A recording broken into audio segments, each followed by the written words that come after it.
Three, two, one.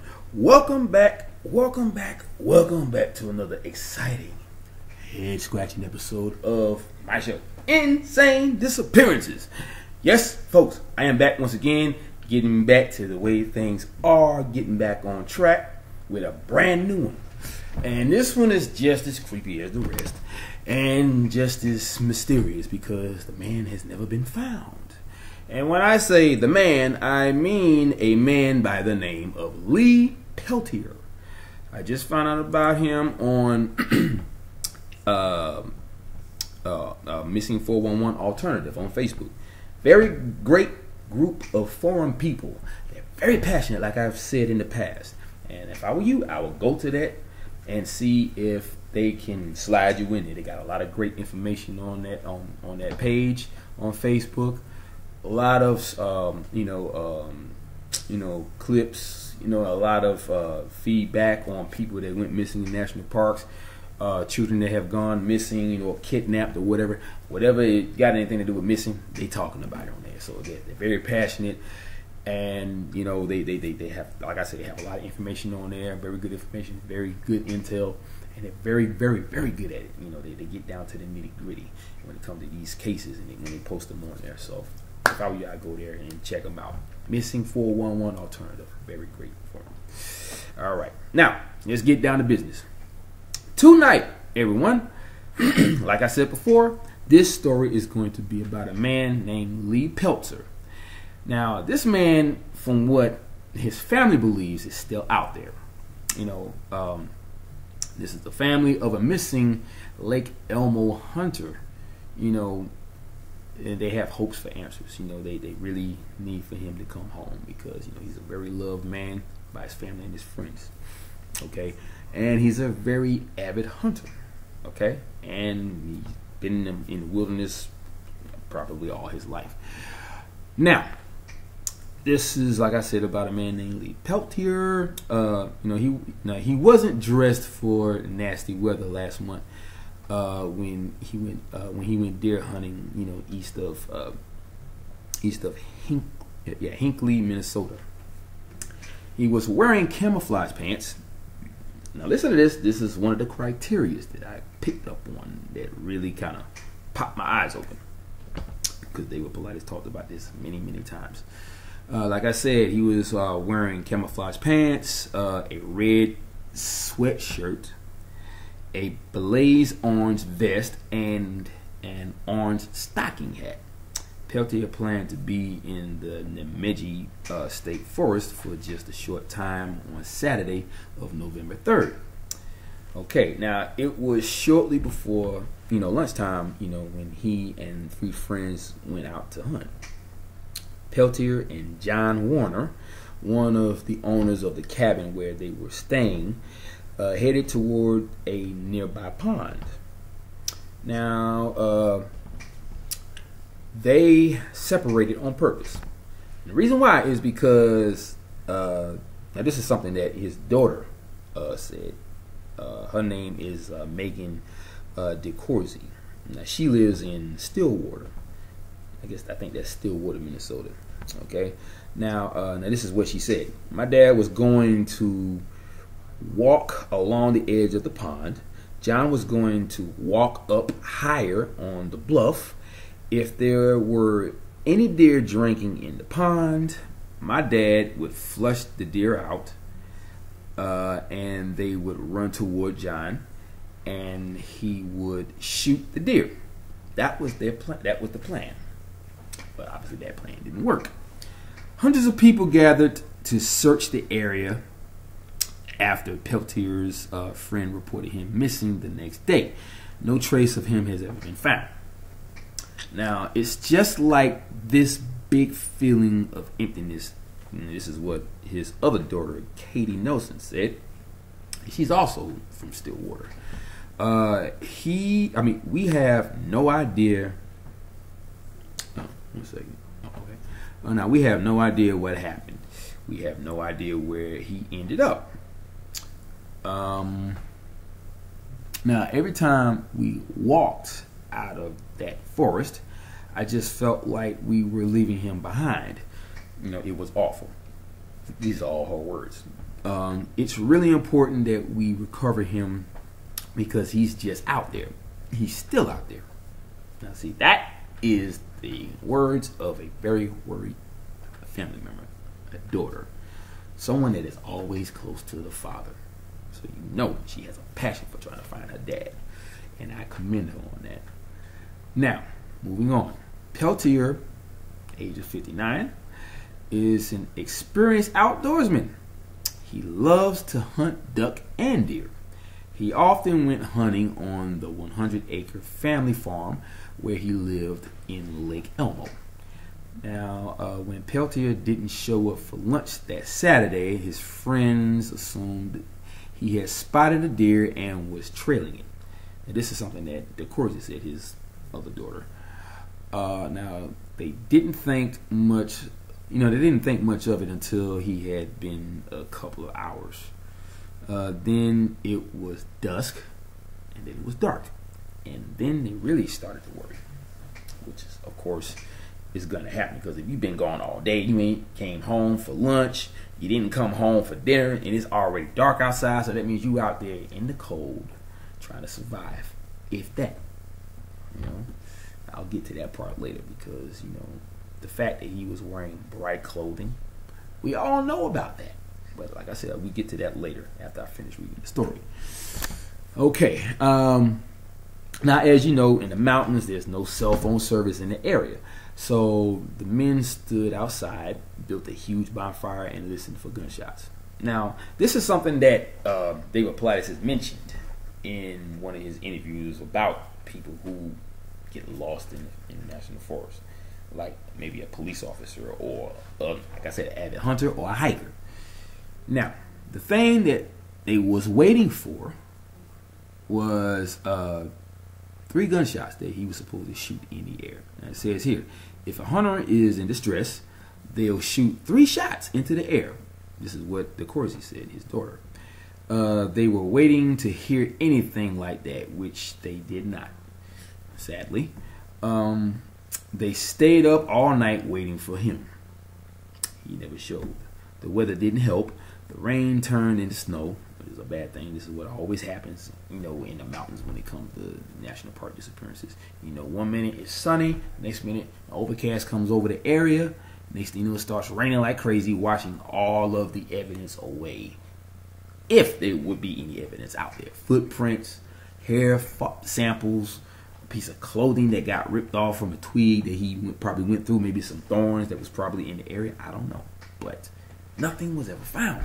And if there was, they ain't telling nobody. You know how that goes. Okay.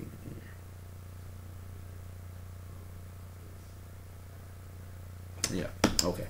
That's one of my very first viewer. From Australia. She's my number 1. All right. Okay. Let me see. Oh yeah, I read that part.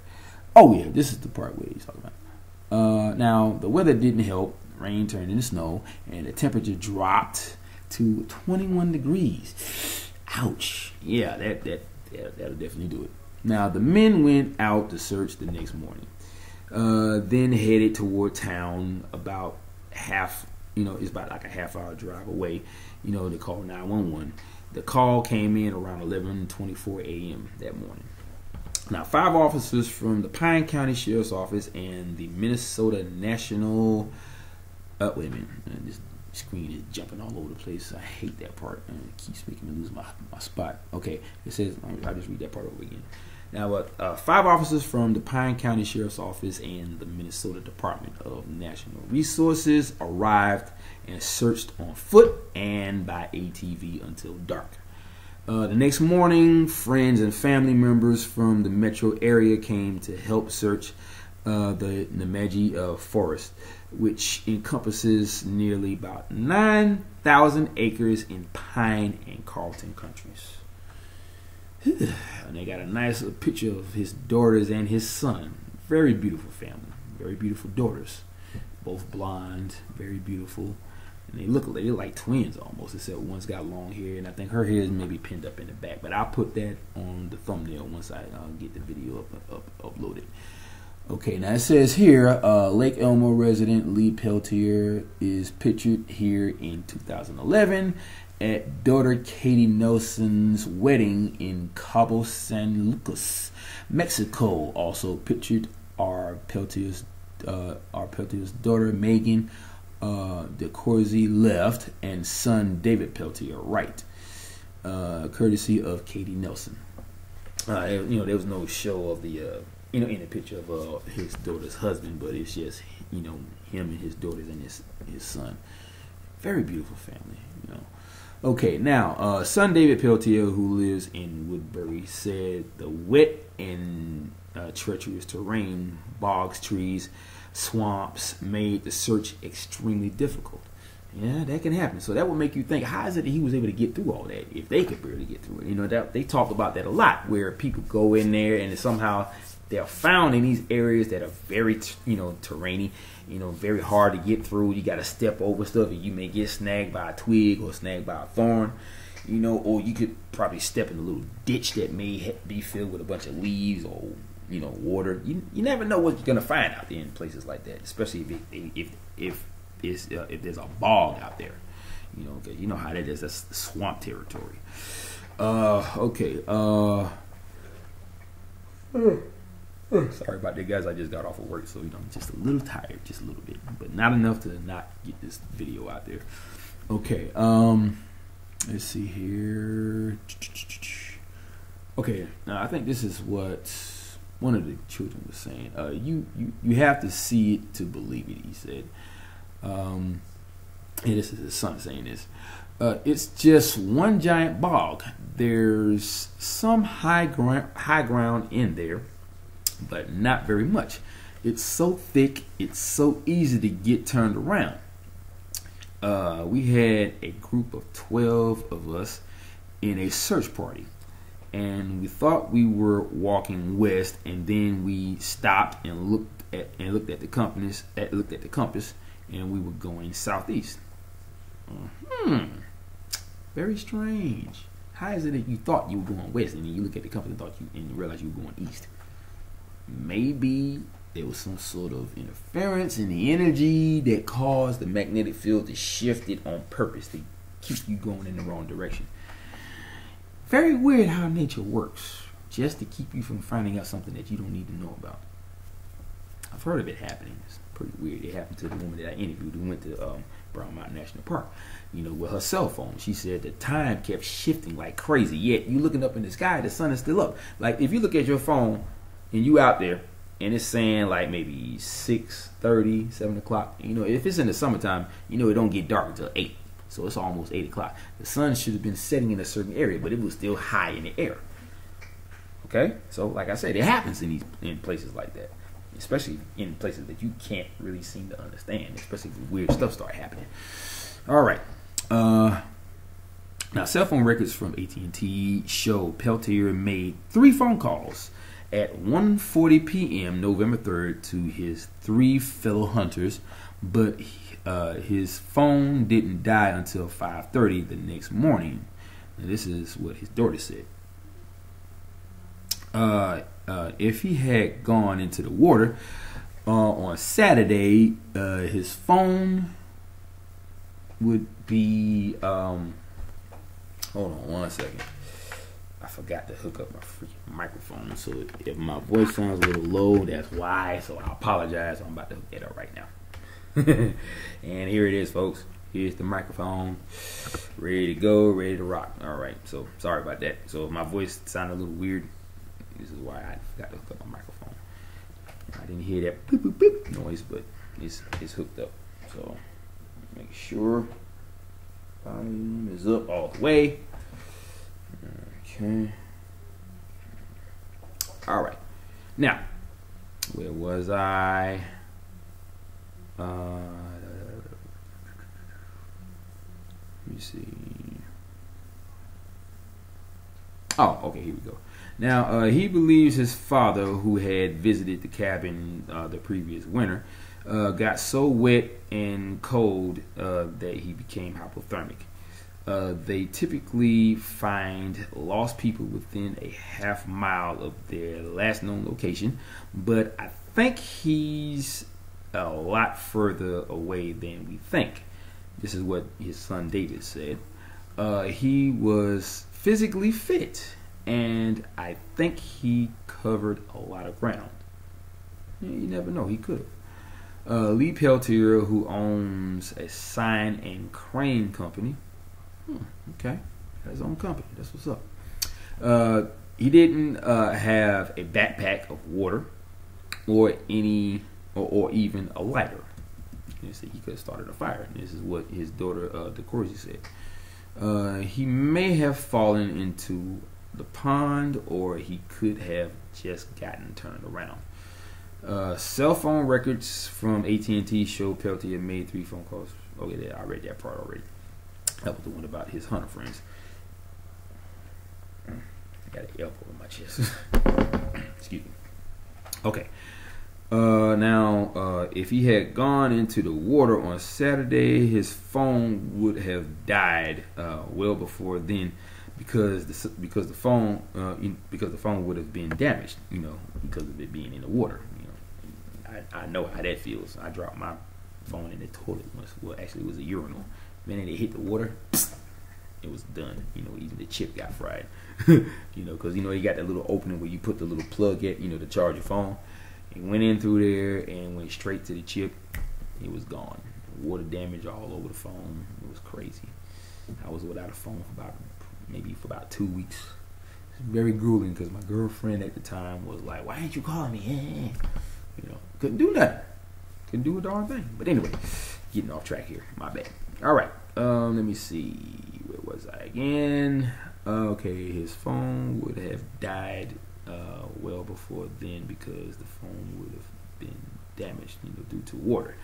Okay, it's so hard and confusing because you think one thing makes sense and then it doesn't. Yeah, that happens a lot when people disappear in national parks. People try to, downplay the evidence and try to make it sound like it's logical when it really isn't.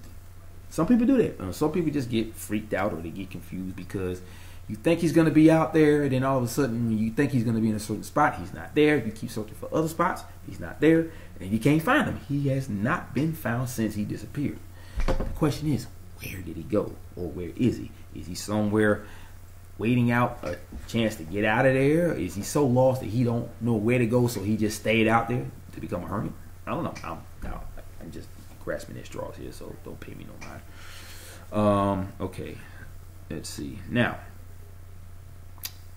it says here the search was called off around November 9th. And this is something that they always do, because it started on November, I think he disappeared on November 3rd. Yeah, that same day. And now it's 3, 4, 5, 6, 7, 8. Now that's 6 days. 6 days of searching. 6 days of televising on the news. And after that, poof, nothing. They always do that. They search for a couple of days. They stop. They even stop posting it on the news. And then you just left with a bunch of questions. Why? Are they trying to hide something they don't want us to know about? Of course they are. They always do. They're the government. Duh. Anyway. Okay. Now, the Pine County Sheriff's Office headed a multi-agency search that included more than 100 volunteers. On the morning of November 9th, Sheriff Jeff Nelson announced that his office was halting the search, but said they would continue to follow up on any new leads. How can you get new leads if you ain't searching, you dumbass? Get it? I don't know why they always saying that. What kind of leads you going to get if you stop searching? Duh. I guess the searchers would be doing it on their own without the help of the police department, obviously. I get so mad when they say that bullcrap, because they always try to come up with some logical reason why they're not doing what they're supposed to be doing. I'll be searching until they find them. That's just me. Now, if I owned, well, not owned, but if I was a police chief or a sheriff, I'd be searching until they were found. If you're going to get tired, take your butt home, come back the next day. But we're going to be searching until this guy gets found, especially if it was a child. I would definitely never close the search. Never. But anyway. Okay, now searchers spent the week of November 5th, 2018, trying to locate Lake Elmo hunter Lee Peltier. who went missing in the Nemaji State Forest, courtesy of Katie Nelson. Oh, this is just a photo of people in those little orange, gray, and yellow, like fluorescent yellow blazers, you know, so they can be seen by helicopters and all that stuff, you know, so they won't get lost. Okay, now I still think the most likely is the, wait a minute. I still think the most likely is the most likely. Oh, okay. I'm like, wait a minute, what? The sheriff said in a phone interview Thursday, it really doesn't seem to point to a lost hunter. My expectation would be that he is out in that general area someplace. Okay, well, don't you think you need to recall the search and get your butt out there to search for him if you think that's where he is? I'm just saying, don't stop just because you can't find a person and then all of a sudden everything just start getting weird. So what? Life is weird. You go out there, you do what you got to do, and find that person until he can come home. I'm just saying, shit. I mean, what's wrong with these people? That's why I don't know why. Anyway, I'm just, you know, ranting because this stuff, I'm just very passionate about it, and I get sick and tired of these people hiding what's really going on. You know, we already know, but we doubt it because we don't have proof. We don't have evidence. Sometimes all you need is just a leap of faith when it comes to believing these things, because they're out there. You hear about it too much for you to say, oh, it's not real, or I don't think it's real. I don't think he disappeared in a wormhole, or he was abducted by aliens, or he just vanished without a trace. Okay, normally vanished without a trace usually means that. It means if he vanished without a trace, that puts it in the category of the weird. Okay, if you are kidnapped or you just lost in the forest, that's not a category of the weird. That's just normal wear and tear of you trying to get yourself out of that position. You know, I'm just stating facts. That's what David Politis does, but I state these kind of facts. But anyway, okay. Now the terrain of the area makes it difficult to search. We've got we've got bogs, open water, marshlands, scrub brush. This is what the sheriff is saying. It's been logged in some areas, so the regrowth is thick. It's tough walking. I can't say enough about the volunteers who are walking in it. Hey, you got to speak for yourself. Duh. I mean, that goes without saying. Now, in September of 2017, a 61-year-old hunter from Lakeville, Robert Naifel, or something like that. I hate trying to pronounce these last names because they're always so unique, you know. But anyway, now he spent 3 nights lost in the Nemaji Forest, drinking bog water to stay hydrated before being rescued by a helicopter. It's very smart because even though it's a bog, it's still water, and you need to be hydrated. I'm not saying put a cup out there, leave it on the ground, and let the rain that fall go into the cup. I've heard of people doing that too because it is water, you know, and it's a part of the earth. It's a part of nature, so it's not going to harm you. Nature would never harm you. People think it will because they think, okay, you put that kind of stuff in your mouth, it's nasty. Nature does not hurt you. It will not harm you in any kind of way. It will not kill you. Nature preserves things. It keeps things alive. It keeps us alive. Nature is all around us. Air, that's a part of nature. So why would it kill us? Just saying. Natural air would not kill us unless the government tried to be funny and put some sort of chemical in the air and we ended up inhaling it, causing us to get real sick. And there you go. There's another piece of money they have made because of some stupid virus that popped up after you drunk some rainwater. Now, if you purify it, that's one thing. But if you don't, I guess they claim bad things can happen. But anyway, once again, getting off track. Okay.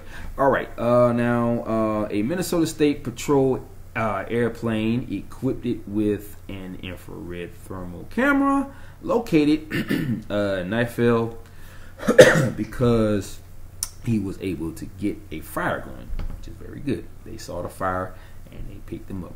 Yes. All right. Kudos for you, my friend.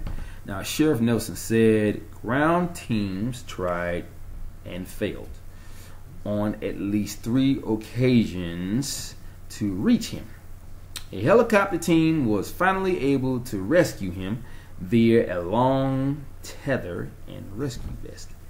I've seen that. You know, they have that tether coming all the way down. Like, say, if somebody was trapped in the water and moving along the rapids.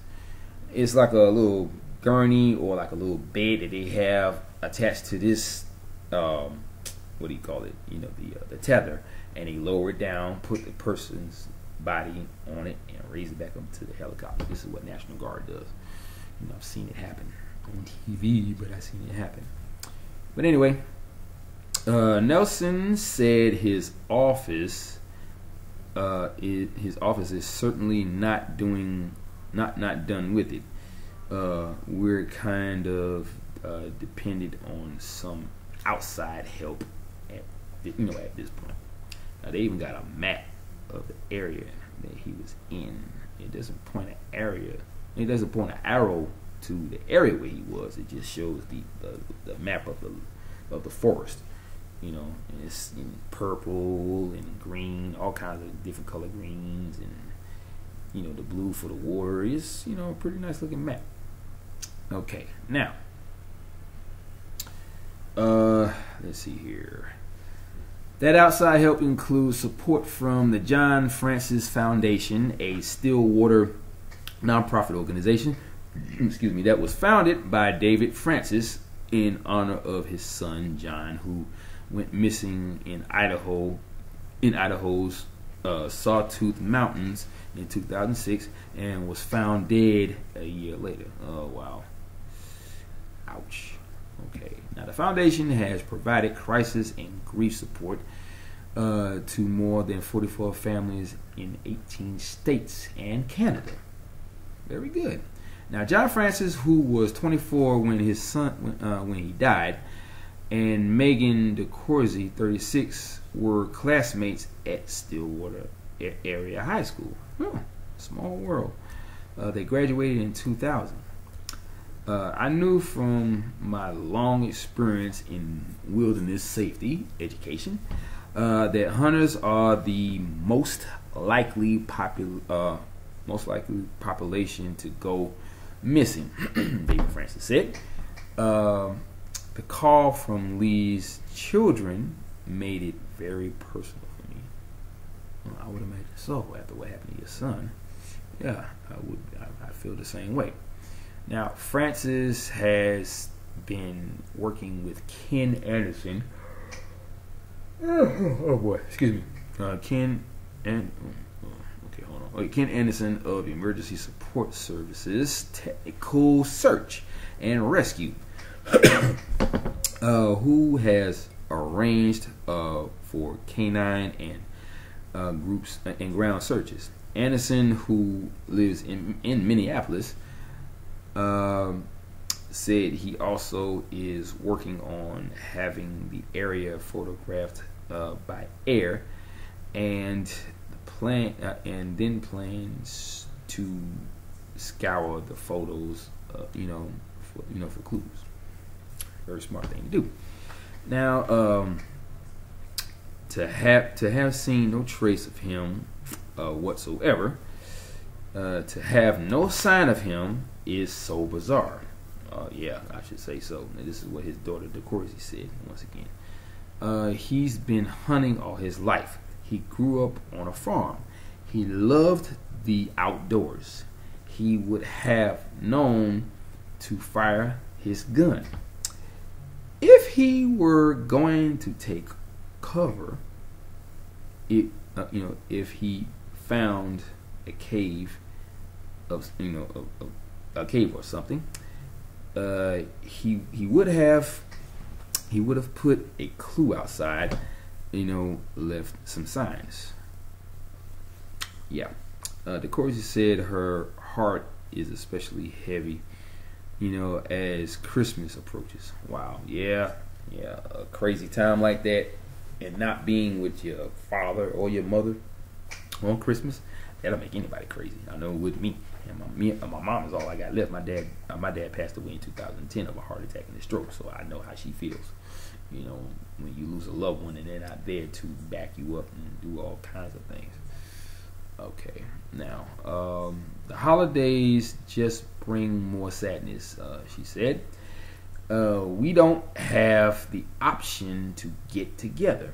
Peltier has 9 grandchildren. Oh, his kids were busy. Okay, 6 months to 11 years. He said again. Wow, there's been some busy beavers. Wow. Okay. Now, Peltier has, oh yeah, I read that part. Okay, they know he's missing and that he was lost hunting, but they don't know the severity of it. And this is what, of course, he said again. A mother of 3, we haven't mentioned that, you know, we can't, that we think he's dead. Yeah, you don't want to do that because that'll tear him up. Oh, I'm not getting fatigued, man, because you know, I'm not tired, but you know, I could use some rest. But anyway, I can't imagine what it's like not to know he said. Oh, and this was his son talking. Maybe that was probably him earlier, so I apologize for that. All right, now let me see. I can't imagine what it's like not to know, he said. Said Katie Nelson. We know he's there. We just can't find him. He's just there by himself. Nobody would ever want that for somebody they love. Now, this is kind of funny. When David Paulides was being interviewed on Coast to Coast AM, I don't know if it was by George Norrie or George Knapp, but he did mention those same words about a person that went missing in a national park. And I think the ranger or the superintendent came up to one of the family members and they said, "Don't worry." Oh no, this was the Jerry Adadero case, I remember. And I think one of the detectives or one of the FBI agents said, "Don't worry, he's out there. We just can't find him." Famous last words. Heard it before. And what happens? You find him dead or still out there, but he's so dazed he can't talk. And then when he's finally able to talk, he says something very strange that he saw out there. Like that one child, like I told you before, one of my last videos, that was a little boy. He was in some cave and they had all these dusty looking guns lying all over the place. And then all of a sudden he sees his grandmother. But it was something weird about her. Everything else about her was fine as far as the looks and all that stuff. But he was seeing sparks coming out of the back of her neck. So what does that mean? That means it was a robot made to look like his grandmother. Can you believe it? Because he was picked up. Okay, well, I'm getting off track here. I'm starting to ramble. Like I said, I'm tired, so I apologize. All right, but that's pretty much it on that. But what I wanted to talk about even more was the clothing. Think about it. The clothing. David Paulides has mentioned many a time about how these people go into these national parks wearing bright clothing, and they seem to be the ones that get taken the most. People who are wearing dark clothing, like a black outfit, never get taken. Now, I told this to my the woman that I interviewed before she went into the Brown Mountain National Parks. I told her, make sure you're wearing dark clothing because it seems to attract whatever it is that's taking these people. You know, you got people going out there in these little yellow and orange vests with the little reflective things, reflective bands on it. And apparently they hate that, whatever they are. And they take you and you're never seen again. So that was my thing about this. You know, that was one of my situations because I recognized the fact that they were wearing bright clothing. And sure enough, he was taken. Hasn't been seen since. Just saying. So, and like that, I really do hope he's going to be found, whether he's dead or alive. I hate to say it like that, but it's the truth. Now, excuse me again, I would imagine that people would wake up and realize that you have to open your mind and realize that there is something weird going on out there. Something that you can't explain, but you know that it's happening. Your idea is to find out how they're able to do that. They won't let you because they don't want you to know. That's why they stay hidden or invisible or look like that predator thing where you see the ripples of the body moving around, but you can see straight through it. You know, some sort of invisible camouflage kind of deal. You know, he press a button, all of a sudden, he goes intangible every time. But that was pretty much it on that. It was a pretty lengthy story, but it had a lot of information that had to get out there, so that's why I put it out there. Now, let me see. Well, I think there was something else on here that I wanted to mention that was kind of a coincidence that caught my eye. Because I was trying to say it the whole time, but Supergirl was on. But well, I can't find it. But anyway, that was it, my friends. I'm glad you was able to join me for this very, very strange story. Okay, now I also wanted to talk about the video I posted a couple of days ago. Now, gotten a lot of feedback. Some feedback I didn't get. That video is basically a message. Okay, it is only meant for the ones that are meant to see it, and those people will be the ones to catch it. And I say that because I got a lot of likes, but I got one dislike. So the one dislike is for the ones that weren't supposed to see it. Okay, that's the reason why they don't understand it. I do. So, but anyway, that's a whole different story right there. But yeah, that's a very strange story, and you know the fact that he's got 2 grown daughters and a son that want him back home, especially after his daughter got married in 2011. You know, they want their dad to be around. Holidays is coming up, so yeah, they wanted to find him. That way he would be there with them, but he's not, sadly. So I really do hope they find him. But the thing about that is, there's a lot of weird evidence that's surrounding his disappearance. You know, and the main thing was the bright clothing and the fact that they got separated. He was out there hunting. He was trying to flush the deer out there so his friend can shoot it. But somewhere along the line, he disappears. I mean, vanishes. While he was pushing well, not pushing, but, you know, he was, you know, provoking the deer, trying to get him to go out into the open and run towards him. So, it's very weird. But, yeah, I'm going to get off of here so I can get me some rest. I got to still go to work tomorrow.